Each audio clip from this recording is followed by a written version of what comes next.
Okay, here we are. Hello. Hello. You look Yay. you look so pretty. Oh, you look beautiful too. With our beautiful radiant hearts. The hearts are radiating out love. Oh, thank you. That's so sweet. It's always the heart. Everything's about our beautiful hearts. Oh, well, and so I'm really honored to be interviewing Andrea Schmidt today, who is an amazing energy healer or mind reprogrammer, and she does healing work for people. Andrea, maybe you'd like to explain a little bit about what you offer. Sure. Thank you so much. I'm full of such gratitude for you and me to be able to come into this most beautiful energetic space today so that we can learn a little bit about how it is that we actually operate on a human level. Mm. So yeah, my name's Andrea Schmidt, and I've been through many experiences. One of like just a little bit of background about me, I grew up in a very heavily religious family when I was Jehovah's Witnesses, actually, to be particular. And so a lot of people view them to be like cultish almost, right? But when I was 13, actually, I fell in love with someone who was in the congregation, they call it. I fell in love with him. We were planning on getting married. Stuff fell apart. The elders, they call them elders, the elders there, they found out and they actually, stopped allowing him to see me. And Oh, so, yeah, it was horrible. And still to this day, let me tell you, I have not been married. not married at all, right? So yeah. yeah, when I was 13, when they found out, what ended up happening, like I said, was they began ostracizing me, they began isolating me, they began talking about me behind my back. And to me, when we talk about love, compassion for people, this is what, religion, typical religion, this is what they say. And Mm. so I saw the hypocrisy of exactly what was happening with that. And so my choice at that moment when I was 13 was to break off my engagement with this gentleman.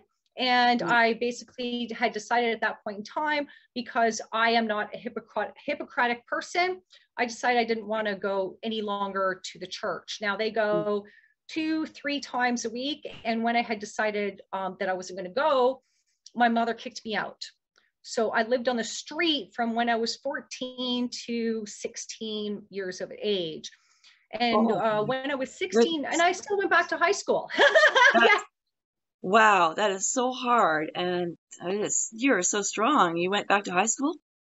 Yeah, I still ended up actually going back to high school Yeah. when I was 16, because I lived on the street until I was 16, because that's legal age here for us to be able to get any sort of government support. So at 16, I got my own place. I got a place with a few other college students, and I actually ended up going back to school at that point. And at that point, I met my son's father. Hmm. And then I had moved in with my son's father when I was 18. And of course, I was young. I didn't know anything about relationships. I just knew that, this was something I maybe was trying out. I was trying to look for. It was kind of like an experiment for me. Hmm. And, I thought I was in love with him. Hmm. And I got pregnant at that time. And then I found out how much of an abusive person he actually was. So I went through 16 years of abuse with him. And I'm going to share why. Because a lot of women out there who've been, abused on so many levels, we look at society and, it's horrible the amount of domestic violence that actually occurs right Yeah. now on this planet. And I've been through it, and I know that you do get stuck. And you do get stuck for various reasons. So, I mean, I got It's pregnant very with my common. son. Yeah, it's very common. One. It's ridiculous, actually, how common it actually really is. And the thing is nobody knows where to go for help. Like me, I had no freaking idea. I had Mm-hmm. no idea what to do. Hmm. I mean, he was using meth, he was using crack, He was, you know, just a long list of things. And I always tried my best to try and get him to go get the help and assistance that he really actually needed. But, you know, look where I am today. But it's led me to this amazing, amazing gifts I have to be able to help people. And so, yeah, when I was 20, how old was I? 21. When I was 21, I started working at a gas station. And I got very good at the job I did. And within 2 years, I owned my own business. Wow. I was a one of a kind, and a one of a kind. They still have never done this. I was a one of a kind, what they call is a damage control operational specialist. So what I would do is I would go in and I would clean up gas stations. So any gas stations that were plagued with theft, they were plagued with bad customer service, you know, when you're driving down the highway and you look off into the side, you see this like really run down gas station. You're like, oh, I need to use the bathroom, but I don't know if I should stop there. And you stop there and you're like, oh, screw that. I'm getting in my car. I'd rather go in the bush. Yeah, those. Yeah, those. So I ended up running 16 of these different gas stations over my career. In working for Shell. I worked for Shell. And so what ended up happening is because I was so good at my job, I cleaned up literally Alberta. And so there was no other, literally cleaned up Alberta's Shell gas stations. So it brought me to a point of where they didn't have any more contract work. I was a subcontractor through them. And so they offered me a gas station. And at that point, I did not have the credentials. You know, there's a lot of financial things that you need to meet at this point. And unfortunately, I couldn't come up with a line of credit for $250,000. I had to buy the physical inventory. So Shell actually funded me the inventory, but my son's father, his parents were wealthy. So his parents were the ones that actually lined up the line of credit for me. So basically it wasn't really me who owned it, if you kind of get what I'm saying. Basically it was them. And so I pulled out and I moved out of Edmonton, which was, I was going to move out into Westlock where this gas station was.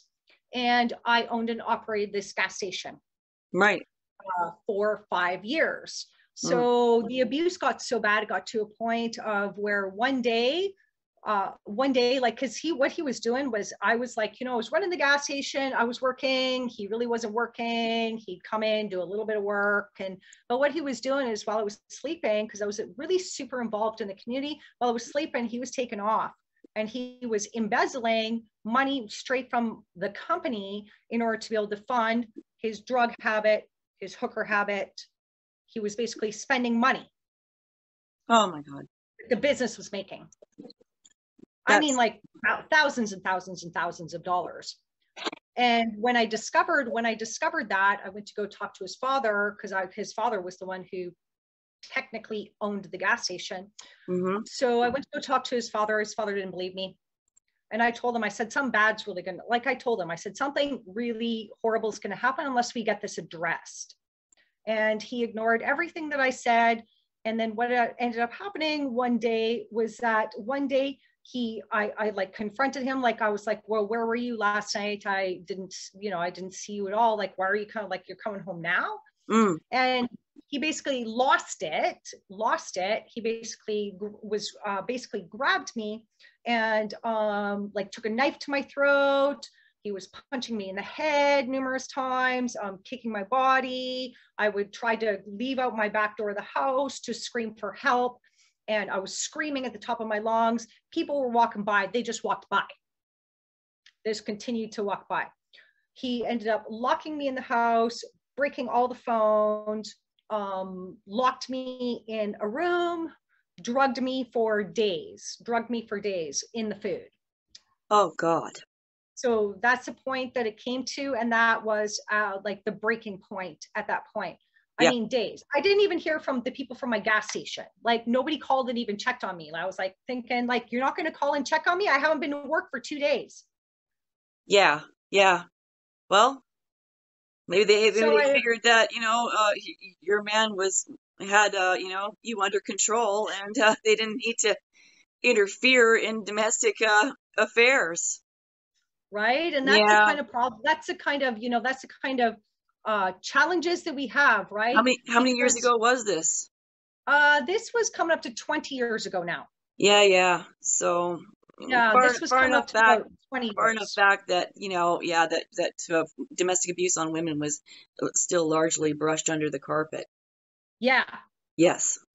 Yeah. And And so I ended up going to the police, yes. and I ended up reporting him, and he spent time in jail, mainly because of, they called it kidnapping, Right. because he held me in the house. Yeah. Unlawful confinement. Right. Yeah. So the reason why I'm sharing all of this is because we have these programs that run in the mind. Mm-hmm. And this is based upon how we are brought up. Mm-hmm. So if we are brought up to just accept whatever is happening to us, Mm-hmm. and have these programs of thinking that success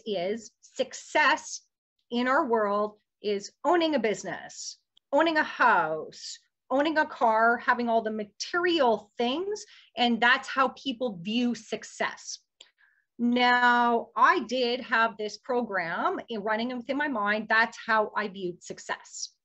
So the reason why I stayed with him, and the reason why I put up with all of that physical abuse, mental abuse, sexual abuse. He raped me many times. Took all my money. The reason why I had accepted it is because of my upbringing and because of the programming. Yes. Yeah, And, many women can identify with you. I can identify with that too. Yeah, heavy right. And they have programming. no place to go. They have no Yeah. place to go. I was like, I owned a business. I Yeah. owned a house. Yeah. I owned all these things. I had accumulated great success. I was only like 25. I accumulated amazing success. I mean, I was making $200,000 a year at this gas station. I mean, I accumulated, like, really, I'd done a lot in my short period of time. I mean, owning your first business by the time you're 25. I mean, most people, that's like a young person's dream, right? You were That's a what I mean catch. when we're talking about success, right? We're talking Yeah. about programming, right? When we look to the outer world, we see everybody like, well, we look up to these people. It's true. Right? Yeah. You got We look up yourself to together. You got some millionaires, money. So everything right? must be cool. Right? Yeah. So everything must be all happy because, Yep. They've got their cars and they've got their houses and they can get on a jet plane and fly wherever they want. And, so like that was, the whole main reason why I had stayed there. And I still didn't know what I was going to do. I had no freaking idea. Like what, like, I mean, what was I going to do? I didn't own the gas station. Yeah. So I had to pack up. I packed up and moved all my stuff out in the middle of the night, basically, while he was out. Wow. And the universe, talk about always being saved by the universe. So I was cleaning out my couch, and I found the money to leave. So that you could go. Perfect. And you were like, Yeah. this is my chance. I got to get out of here. But it's too bad you had to give up all, your business, your success, and all of that type of thing. But then, yeah, and then I went to go see a lawyer after that to try and get some sort of reconciliation for the money on the business and the house and everything. He owed me and child support and everything $500,000. yeah. And the lawyer looked at me, and he was a beautiful lawyer. Like, I'm super, super grateful, because what he told me is he told me, you're never going to get money from a crackhead. Yeah. So I, basically I let it go. And you never did. It go. Yeah. I let it go. Cause like, he's like, is it going to be worth your time? He's like, look at what you've gone through. Is it going to be worth it? Think about that. Mm. Right? Yeah. Right. So, you know, all of these experiences that I'm sharing with you has really, it just shows my background and where I've come from. Mm-hmm. And, you know, to look back, we want to honor our experiences from our past because they are gifts. Yes. And when we are in this point, like, did I think that that was a gift for me? Right? Being beaten down, being, you know, called down, being, you know, raped and things. Did I think that that was a gift at the point? No, but it is a beautiful, amazing gift that really has allowed me to shift and change the necessary things within my mind. Mm-hmm. I mean, I've had a lot of PTSD. I mean, for years afterwards, I had nightmares. I mean, the guy was stalking me. The guy was stalking me for years. Yeah. I mean, he found where we lived. He would like, I mean, it didn't matter whether there was a restraining order or not. He basically breached the restraining order. And even when I called the cops and told them, they did nothing. I have a similar story. Yeah, it's really difficult. I mean, it truncates your life. How can you stretch and grow and be brave and flourish when there's somebody out there you're hiding from? You don't want to find you where you are. You're walking in fear, like fear 24/7. It's so limiting. Fear 24/7. Yeah, very limiting. Right. Yeah, and these experiences led you to you grew in your mind and in your soul. You started to understand and recognize patterns, right? Yeah. Yeah, because after that experience, I actually sought out counseling because I was like, I don't want to repeat this junk again, right? And I knew at that point, like I was fully aware. I was like, it's going to be a pattern unless I break that pattern. And like I even went to go see a counselor, and I was talking with her, and I was like, look, I'm like, I don't want to repeat this pattern. Yep. You know, she's like, oh, you got a good mindset. That's so responsible. She's like, you're good. You're good. And I'm thinking in my head, like, what? How do I stop these like negative thoughts? How do I stop the fear in my mind? How do I I want to feel, I don't want to be stuck in these patterns of PTSD. I don't want to be stuck in these patterns of fear. I don't want to go to bed every night, waking up like shaking and sweating because I'm having these like nightmares of someone coming to get me. Yeah. And, and I said that to her, and she's like, no, you're good. And she wanted me to actually come speak to other abusive women. At this point, I was like, I gotta deal with my own stuff. But you're like, yeah, I'm dealing, I'm coping, but what I want is healing. What I want is to be beyond all of this, right? And so how did you get beyond all of it? And I know you did. Yeah. So after that, I started, of course, looking out there, searching out there for, different things, different ways. And at this point, of course, by the way, YouTube, not around. Internet, barely born. Okay. Yeah. So like today, where we have a plethora of information, like you can look up all sorts of stuff, basically anything you want to know. There's going to be a video, an article. There's going to be something that's, you can maybe go and read and know. The great thing about today's technology is we have the information. I had none. I tried looking, and then I actually ended up starting to just discover my own techniques. I started doing my own techniques. I started doing breath work. I started doing a little bit of breath work. Because breath work really calms down your parasympathetic nervous system, and your nervous system is what gives that fight or flight response. So I started doing some breath work. I started doing some meditation. I developed my own meditation techniques when back then there was absolutely nothing to be found. And that's where I actually started my process. And then I started doing all sorts of I started just whatever tools I thought would be able to help me. I've developed tools. So I started doing journaling, and I started doing like diary, whatever you want to call it. I started doing some journaling, and through my journaling, I started noticing patterns. Because when you write it out or speak it out, you can distinctly, when you go back and look through, you can see that you develop patterns. Yes. You have patterns with everything, right? It's like when you wake up in the morning, if you think about like your daily morning routine, like you do the same thing every single day, right? Yeah. So the mind works the exact same way. The mind works based upon repetitive patterns that have happened from the past. That were formed in childhood. Well, this could be formed through various many different ways, right? Because even as we're speaking, we're receiving information, and the information we're receiving goes into our brain and gets processed through the brain. Now, the brain is going to let us know, is this information we want to keep, hold on to, put into our memory? But then the other information that gets discarded, that goes into your subconscious mind. So the memory's like, it's not discarded, it's held.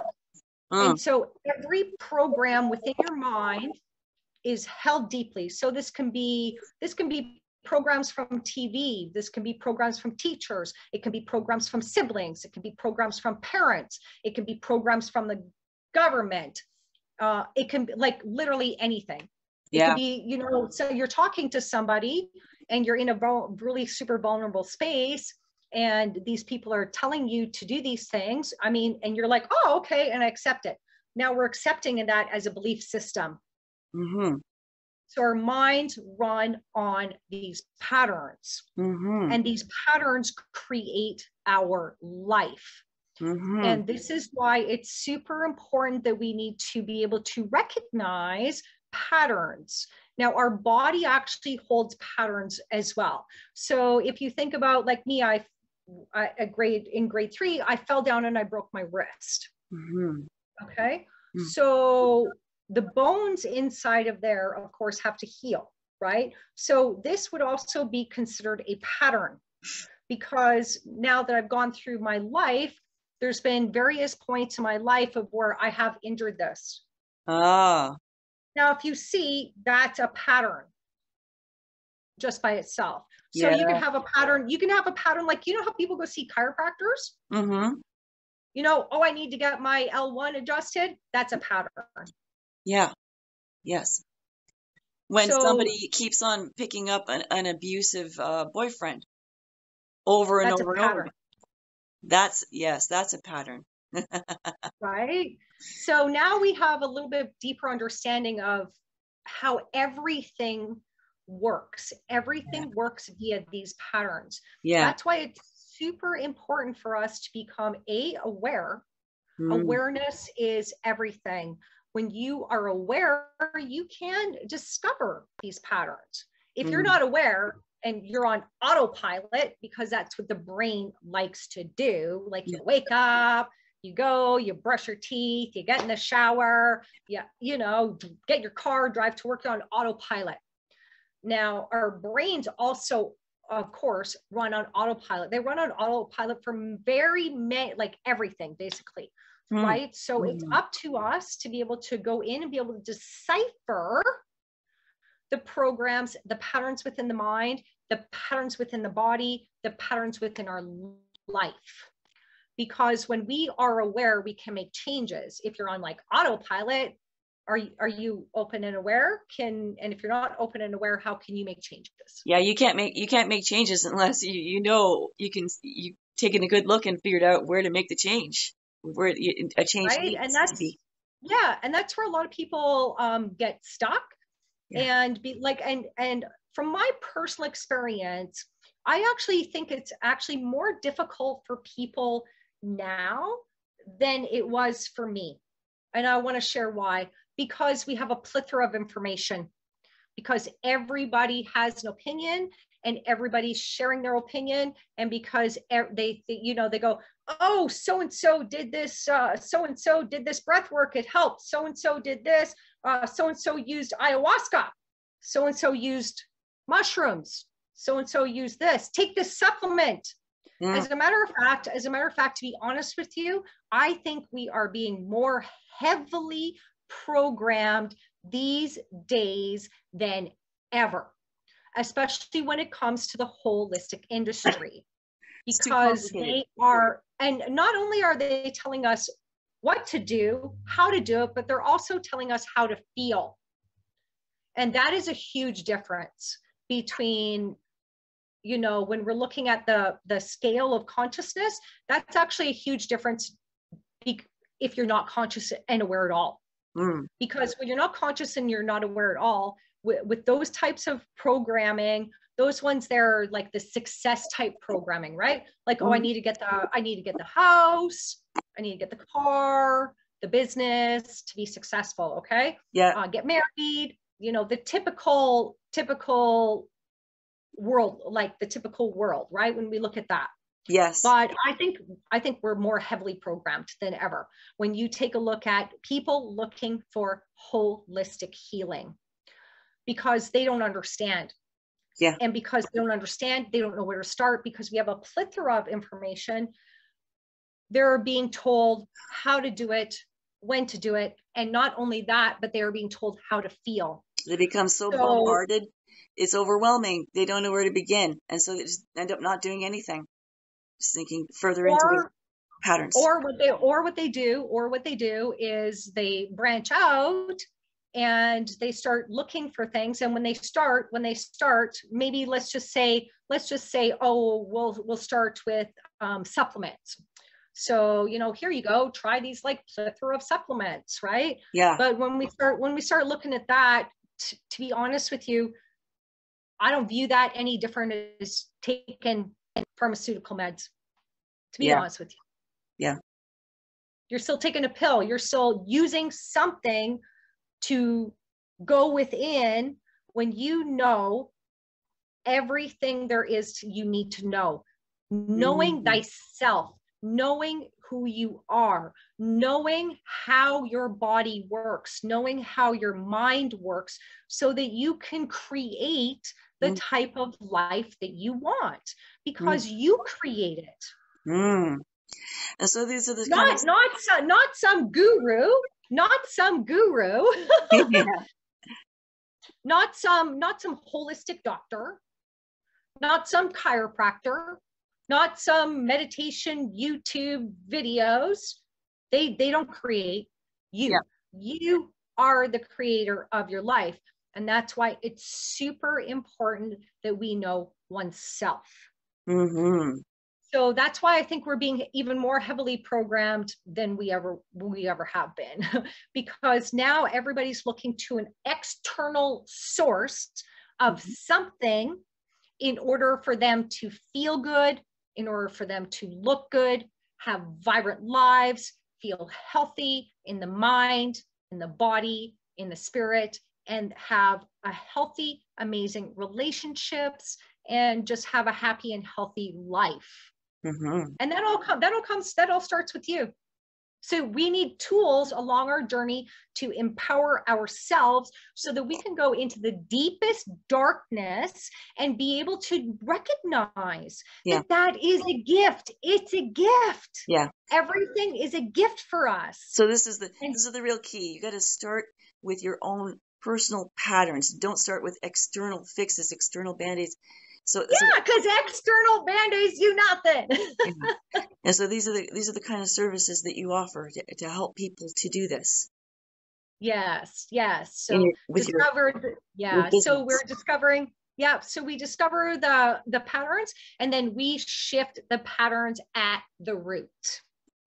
And because everything resides within us and everything resides within the mind, we shift these patterns within the mind. And we shift it using a modality that I personally have developed, and I call it Cozmic Alchemy. And we use various scientific, spiritual, and psychology techniques. We put them all into one amazing technique. And it's beautiful. So we use things like we'll use things, I use like applied kinesiology. Kinesiology is just muscle testing. We use kinesiology, we use neuro-linguistic programming, we use suppressed and repressed memories. Some people call this hypnosis. I dive into meditations. I bring in higher frequencies into the mind and the body. We open the heart, we access the heart. We do what's called AKA quantum jumping. So quantum jumping is where we jump into AKA the next best version of you. So we access that through the imagination. Then what we do is we dissolve the patterns. So we dissolve all the triggers, because you get into a triggered space. That's why these patterns keep happening to you, because they're trying to wake you up. They're trying to show you, like, whether it's a pattern in the body, whether it's a pattern in the mind, whether it's a pattern in relationships, whether it's a pattern at your job. It doesn't really, like, whether it's a pattern of whether it's just a pattern of you in the morning, right? It doesn't really matter what pattern we're looking at. In that space, we go in and you get triggered. So we go in and we dissolve all the triggers at the root. We also work with the chakra system. I personally do not call it this, because as far as I'm concerned, we are way beyond that. Okay. Yeah. On a consciousness level, I call them energy transmission centers. So we will tap into an energy transmission center within you that is holding on to what is called a unprocessed core memory. So that's an unprocessed core memory that resides from these memory threads that are associated with this pattern. So this unprocessed core memory, what happens is you'll have something that the mind is not able to fully process in the moment. And what it does is it stores it in the brain. So what happens is you're going to get triggered. And this can be like, it could be literally anything: smell, taste, sound. It could be something says, it could be with how someone's standing, that is associated with what is called this core memory. And then what happens is, as you go along your life, you keep getting triggered, and you keep having a new experience. And that new experience solidifies the old experience, and you keep going through until you hit your pattern today. So it keeps cycling through, and as this pattern is growing, the pattern is growing, the thought thread is growing. You find you have the same thoughts. This is what we call toxic thoughts. You find your brain is on that repetitive pattern of toxic thoughts. You have toxic emotions going through your body. You have toxicity running through your body, which is causing you to have physical pain, anywhere from physical pain all the way directly up to cancer, because that gets manifested in your body, because your body is sending you signals. The body's like, hello, don't you get it yet? Like, this is part of the pattern. Completely true. Yeah. Scientifically true, even. Yes. Yeah, scientifically. That's why I'm saying, like, this is all like, what's amazing about today is because we now have the scientific evidence to back up exactly what we're saying, which is great. Yes. Which is great. So you're talking about neural pathways forming and these. Yeah. Yeah. So I'm talking about, we're reforming neural pathways. And when we reform these neural pathways, we also do many other things. So we do holographic reimaging. We do emotional techniques. Sorry, my brain's a little bit trying to think of all the modalities. I'm trying to think of all the things that we do in there, because there's just so much in there. But we go in and we process this on. We unprocess, we thank you. See, I just had to laugh apparently. So we go in and we fully process this memory. And then we go deeper into the threads, aka through the subconscious mind. We go deeper into the threads, and we keep processing emotions, and we process down to what we call is the very last part, which is EMDR. EMDR is rapid eye pattern desensitization. And so we synthetically reproduce eye rapid movements. So the modality is absolutely amazing. You can go get all these therapies done separately, but why would you? Why would you? When you can have it all done at once. I'm about go hard or go home. That sounds absolutely incredible.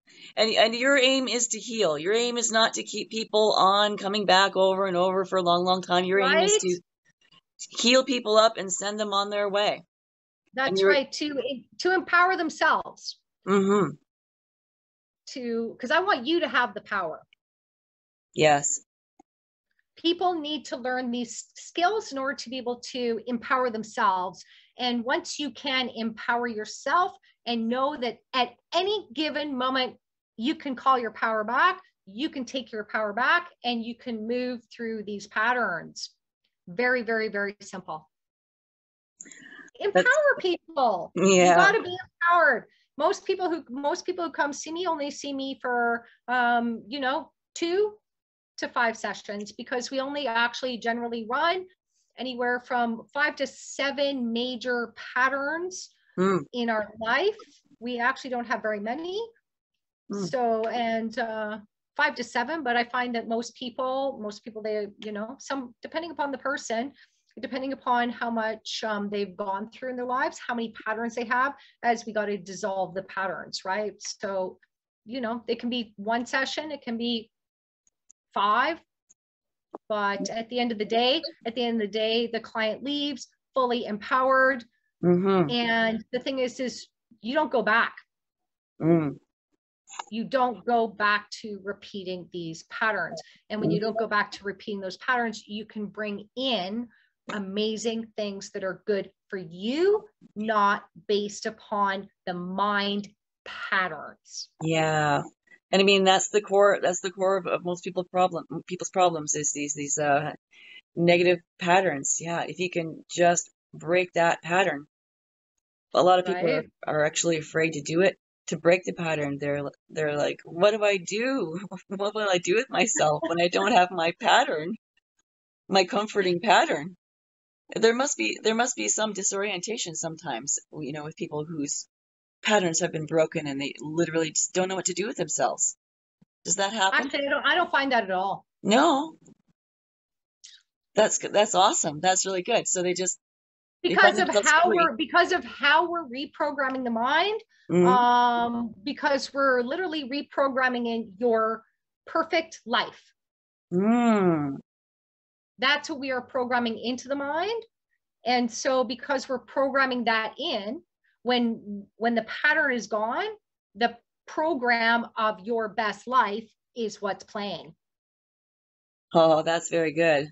That's brilliant. Fabulous. Thank you. You're very welcome. So the pattern, that's what we're reprogramming in. We're reprogramming in your best life. So you wake up and you feel good and you feel empowered. And when you feel good and when you feel empowered, you know what you need to do. And I must say, you look like a very happy and a very healthy person. May I ask how old you are? I am 46. 46. You look fabulous. And do you exercise? Yeah, you bet I do. I do an exercise. I do a workout that does combine breath work, kickboxing, some other types of boxing. It encompasses stretching. It encompasses like activation of energy centers in the body, like, acupressure type points. Yeah. And then as well, some cardio, and as well, a little tiny bit of meditation, where I actually tune in and I bring in higher frequencies into my body. This is why, like, everybody's like, oh, you have such great energy, because I work on myself every single day. And still to this point, it's been however many years, it's been a long time. And I still continuously every single day invest in myself. And I'm going to continue. That's the best thing you could ever do. Yeah. Is invest in your mind, invest in your body, and invest in yourself. And that's the best recommendation I could give anybody. Just invest in yourself. Yeah. Take care of yourself. Nobody takes care of themselves these days either. Like nobody. Yeah. Or they think they're taking care of themselves, but they still got all that junk in the mind. So it can be such a struggle. It can be a real Right. struggle. That's why people got all that self-sabotage going on, right? It's all Yeah. that toxic thoughts. Yeah. Mm-hmm. Yeah. Oh, that's one thing I didn't discuss about in the modality as well. Within the modality, what we actually discover is we actually work with what is called is like AKA those toxic thoughts. Those toxic thoughts are actually what is called is a thought virus. So because our brains are like supercomputers, we can actually have thought viruses, and we work with thought viruses as well. And when you dissolve that, that's that repetitive, like that part of the brain that gets stuck, like, and it won't shut up. And you're like, oh my God, my brain won't shut up. So we go back to whatever we feel is comfortable, whether that's shopping, eating, drinking, sex. We go back to all those things because that was what was comfortable and with what we knew. Yeah. It's almost painful when you don't, when you try to white knuckle it and go back to those old patterns, just trying to stay away can be actually painful. It can actually hurt, but it's like if you just, sometimes it's like if you just white knuckle it, you can make it through and you can break the patterns. But I don't know, I find a lot of my patterns persisting anyway. It's like the white knuckling isn't quite working. It isn't quite enough. It's good, but yeah, I have a feeling that I could probably personally use a few of your services myself to get me unstuck in a few areas. I would be very honored. Sounds very awesome. So yeah, thank you very, very much for the interview. I mean, is there anything else that we've forgotten that we might want to add here? I do have a group too, by the way. I do have a group. It's called Cozmic Alchemy. I do also have a Facebook group. I will gladly send you my group. And within there, I have a ton of content in there as well. You can, feel free. I'll send that to you. And if you like, go ahead. You know, if it resonates with you, please go ahead, have a look, see. I share a lot of different things in there, mirror exercises, like all sorts of cool things. Cause like I said, I have so much like tools that we can use. Oh, nice. Right? Okay. About I think we pretty much covered the basics for today. I really look forward to discussing like further and deeper with you, because it is a lot of information. So, you know, we don't want to overwhelm people with a ton of information, just be able to have like a general understanding of, you know, how the patterns work within the mind and the body and how they work within our lives. And that's a beautiful, amazing place for most people to start their amazing journey. But I do look forward to us discussing on a further, deeper level some other topics. Well, thank you so much for your wisdom, Andrea. It's been fabulous.